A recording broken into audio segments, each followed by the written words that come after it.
2:14 p.m. Eastern Standard Time, COMEX silver futures floor.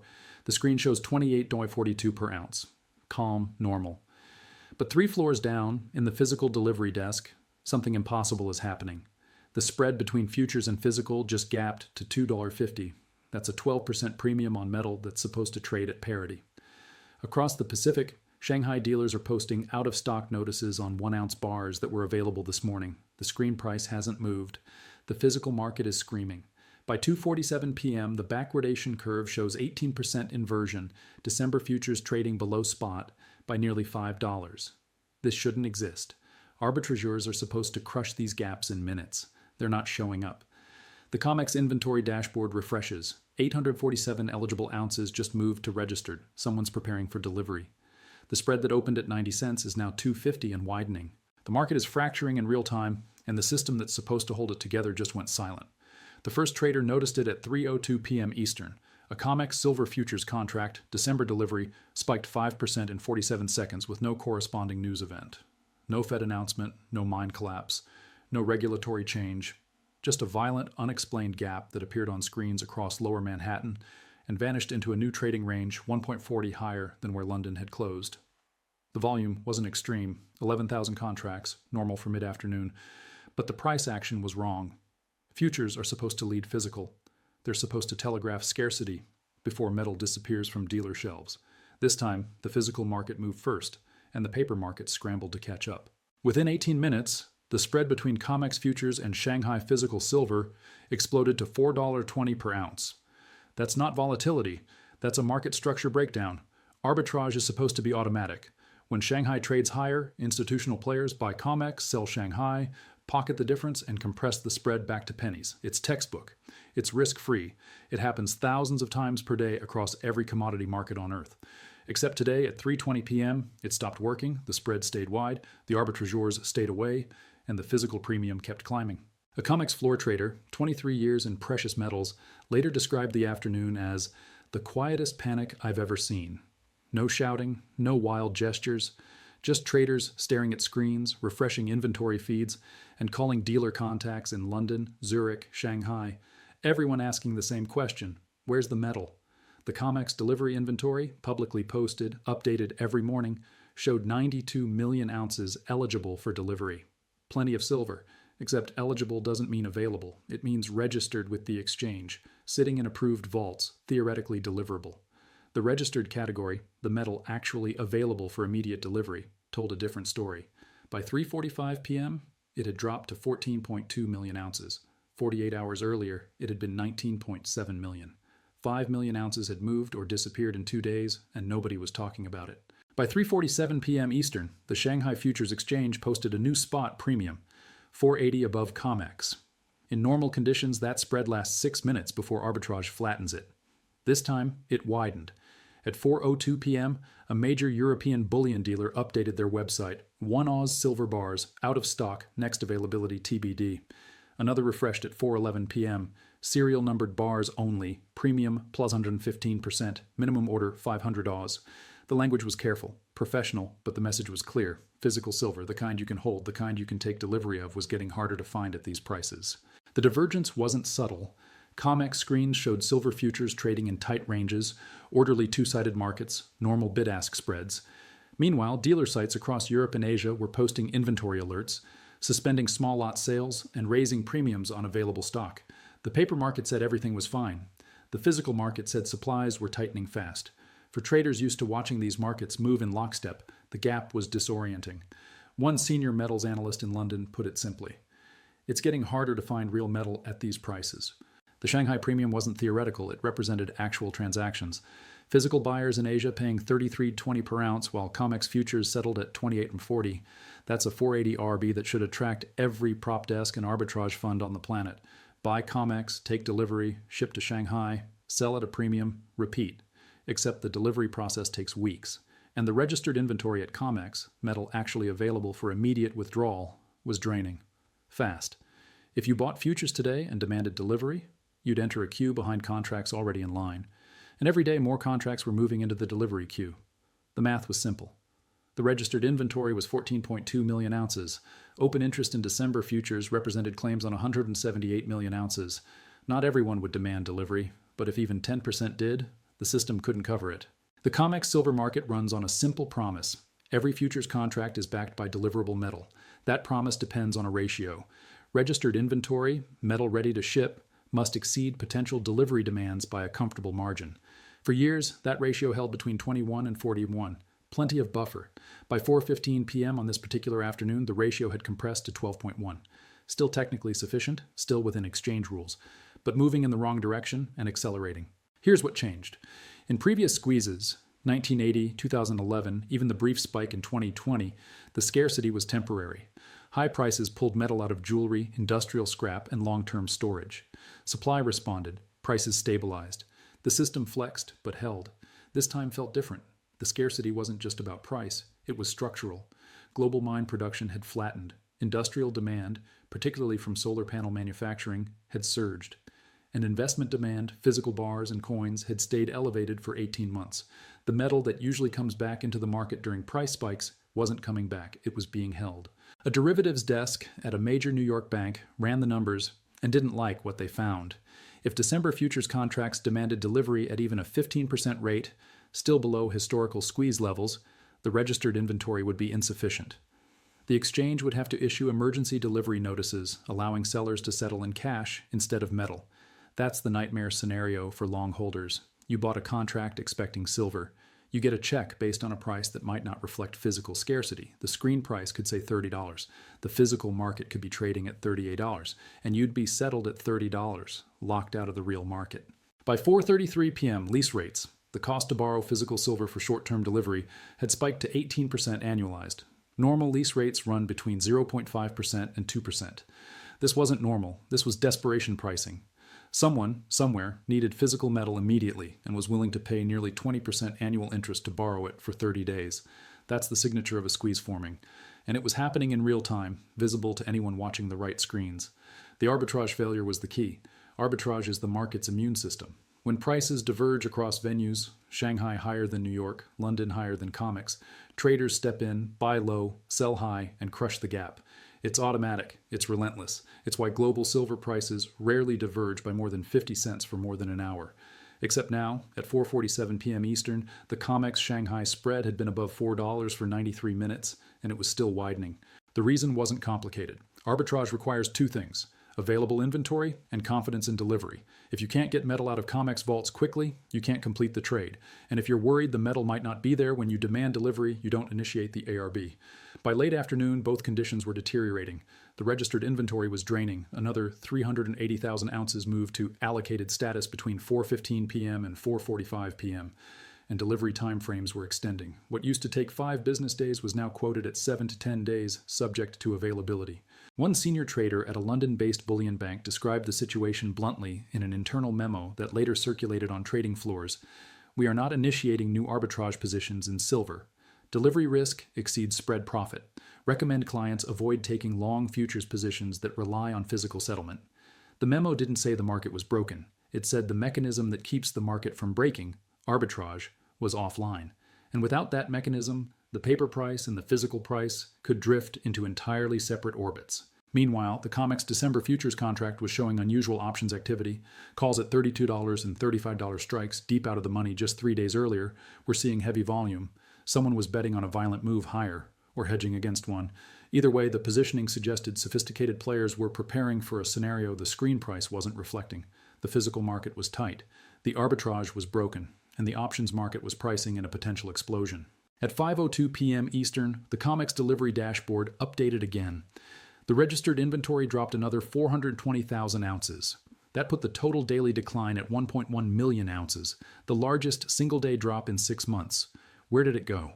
Some moved to allocated, meaning specific buyers had claimed it. Some might have been shipped to refineries or industrial users. Some could have been withdrawn entirely, moved to private storage outside the COMEX system. The exchange doesn't publish that level of detail. What's public is the number, and the number was falling fast. Cross-referencing dealer websites revealed a pattern. European sites were limiting orders to existing customers. Asian dealers were requiring full payment up front, no credit terms. North American distributors were posting premiums of plus 12% to plus 118% over spot, levels normally seen only during currency crises or geopolitical shocks. One Canadian dealer's site displayed a blunt message: Current inventory committed. New orders accepted for June delivery only. It was early December. June was 6 months away. The physical tightness was radiating outward from the epicenter. It started with 1-ounce retail bars, the most liquid product, easiest to manufacture, highest turnover. Those went out of stock first, then 10-ounce bars, then kilo bars. By late afternoon, even 1,000-ounce commercial bars, industrial-sized ingots normally available on demand, were showing extended delivery windows. This wasn't a retail panic, this was supply chain stress at the wholesale level, the kind that doesn't resolve quickly because it's driven by production constraints, not just sentiment. Shanghai's premium told the rest of the story.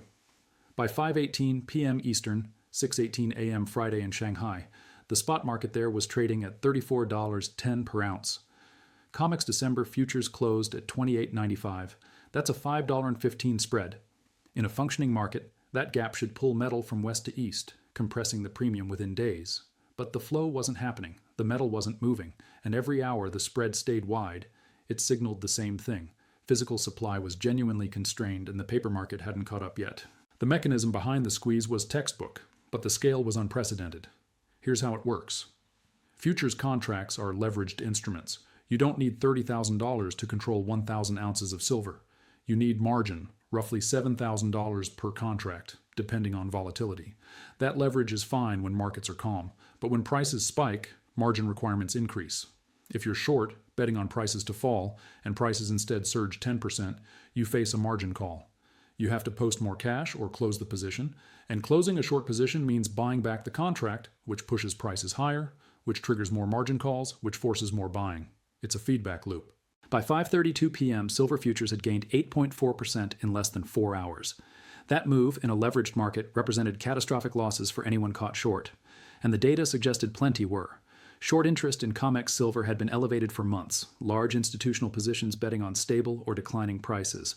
Those positions were now underwater, deep underwater, and as prices climbed, the gamma pressure, hedging flows from options dealers forced to buy futures to remain neutral, was amplifying every move. The squeeze wasn't theoretical anymore, it was mechanical, it was math, and it was accelerating. What made this particularly dangerous was the backwardation. Normally, futures contracts trade at a premium to spot, a small cost reflecting storage and financing. But by late afternoon, December futures were trading below January. January was below February. The entire curve was inverted. Backwardation signals immediate demand exceeding available supply. It's the market's way of saying, we need metal now, not later. And when backwardation persists, it forces short sellers into an impossible choice: deliver physical metal they might not have, or settle at prices that guarantee losses. For paper shorts holding contracts backed by nothing but leverage, that choice was becoming a nightmare. One metals analyst in Zurich summarized it in a client note sent at 5:41 p.m. Eastern. The silver futures market is experiencing a liquidity event.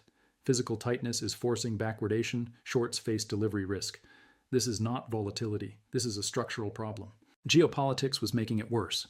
Silver isn't just a precious metal, it's an industrial metal, critical for solar panels, electronics, medical equipment, and batteries. And over the past 18 months, supply chains had become weapons. China, responsible for roughly 35% of global refined silver production, had quietly restricted export quotas. Not a ban, just a tightening, enough to redirect metal toward domestic industrial use and away from international markets. Russia, another major producer, faced sanctions that complicated refining and shipping logistics. Mexico, the world's largest silver mining nation, was dealing with cartel-related disruptions at key mining sites. None of this made headlines, but it mattered. The combination of constrained supply and surging industrial demand, particularly from the green energy sector, had left the physical market tight for months. What changed in early December was the recognition. The market finally noticed, and once noticed, the scramble began. Solar manufacturers locking in supply, electronics firms securing multi-month contracts, and investors, watching the Shanghai premium and the COMEX inventory drain, deciding physical allocation was safer than paper exposure. The buying pressure was coming from every direction simultaneously. By 5:58 p.m., Eastern reports emerged of a major Asian sovereign wealth fund taking delivery of 2.3 million ounces of physical silver from COMEX-approved vaults, unconfirmed but circulating on trading desks. If true, that single withdrawal represented 16% of the remaining registered inventory, one trade, one buyer, and suddenly, the buffer that was supposed to prevent a delivery crisis looked dangerously thin. The COMEX system is designed to handle normal delivery volumes, 5% to 8% of open interest. When major institutional players start demanding physical settlement, the math breaks. And this looked like the beginning of a broader move. Currency dynamics added another layer. The US dollar had been strengthening against emerging market currencies, making dollar-denominated silver more expensive for international buyers. Normally, that would suppress demand, but instead those buyers were accelerating purchases, willing to absorb the currency headwind to secure physical metal. That's fear-driven buying. That's the kind of demand that doesn't ease when prices rise. It intensifies. The lease rates were the tell. By 6:14 p.m., 1-month silver lease rates had spiked to 22% annualized. To put that in context, if you wanted to borrow 1,000 ounces of physical silver for 30 days, you'd pay roughly $550 in interest for 1 month. On a metal trading at $29 per ounce, that's insane. That's someone desperate to cover a position, willing to pay almost anything for short-term access to physical metal. Lease rates don't spike like that unless there's a serious mismatch between available supply and immediate demand, and they don't stay elevated unless that mismatch persists. The rate had been above 18% for 3 hours. It wasn't a data glitch, it was a distress signal. Somewhere, a large player, likely a bullion bank or institutional short, needed physical silver urgently and couldn't find it at normal rates. They were paying penalty-level borrowing costs, and the market was watching. This is where the paper trap closes. If you're holding COMEX futures and you want physical delivery, you're not worried about lease rates. You just demand settlement. But if you're short, if you sold contracts you can't cover with metal, you have 2 options. Find physical silver to deliver or lease it temporarily while you scramble for supply. And if lease rates are at 22%, it means option 1 isn't working. The metal isn't available. So shorts are leasing at catastrophic rates, hoping the squeeze eases before the lease period ends. If it doesn't, they'll have to lease again at even higher rates or default. The COMEX exchange has provisions for this. If a seller can't deliver physical metal, they can request a cash settlement at the prevailing futures price. But that assumes the longholder agrees, and increasingly they won't. Longholders know the physical market is tight. They know the Shanghai premium is $5. They know if they accept cash settlement at $29, they'll have to turn around and buy physical at $34 or higher. So they refuse, they demand metal, and that's when the system starts to fracture. At 6:47 p.m. Eastern, the first forced delivery notice appeared in exchange filings. A December futures contract, 5,000 ounces, delivery demanded. The seller, identity redacted per exchange rules, requested cash settlement. The buyer refused. The exchange issued a delivery obligation notice, requiring the seller to source physical metal within 5 business days or face default penalties. This wasn't common. In a typical month, maybe 3% of contracts go to delivery, and most settle smoothly. But when buyers start refusing cash and demanding metal and sellers can't deliver, the exchange steps in. And once it steps in, the market knows there's a problem. The math was becoming impossible to ignore. Open interest in December silver futures represented claims on 178 million ounces. Registered inventory stood at 12.8 million ounces and falling. If even 10% of contracts demanded delivery, that's 17.8 million ounces against 12.8 million available. The system couldn't handle it. The exchange would have to intervene, allowing mass cash settlements or suspending delivery obligations entirely. Either outcome would be catastrophic for the perceived integrity of the futures market, and both would confirm what physical buyers already suspected. The paper market was a fiction, backed by metal that didn't exist in sufficient quantity. By 7:02 p.m., the Shanghai premium had widened further, $5.80 above COMEX. That spread, sustained for hours, was proof the arbitrage mechanism had completely failed. No one was bridging the gap because no one could access the metal needed to execute the trade. The COMEX vaults weren't releasing inventory fast enough. The refineries couldn't produce new bars quickly enough. And the existing physical supply was locked up in allocated accounts, industrial contracts, and sovereign holdings. The free-floating inventory, metal actually available for spot purchase, had effectively vanished. One senior risk manager at a European bank later described the evening as watching a train derail in slow motion. The price action wasn't chaotic. The screens weren't flashing red. But beneath the surface calm, the infrastructure was breaking. Delivery failures were mounting. Arbitrage was offline. And the spread between paper promises and physical reality was widening into a chasm no one knew how to close. The gamma pressure made it worse. Here's the mechanism. Options dealers sell calls and puts to clients. To remain neutral, they hedge by buying or selling the underlying futures. When the market moves sharply, those hedges have to be adjusted constantly. It's called gamma hedging, and in calm markets, it's routine. But in a squeeze, it becomes a volatility amplifier. As prices spike, dealers buy more futures to hedge their short call exposure. That buying pushes prices higher, which forces more hedging, which pushes prices higher still. It's a mechanical feedback loop, and it doesn't stop until the underlying move exhausts itself or liquidity collapses.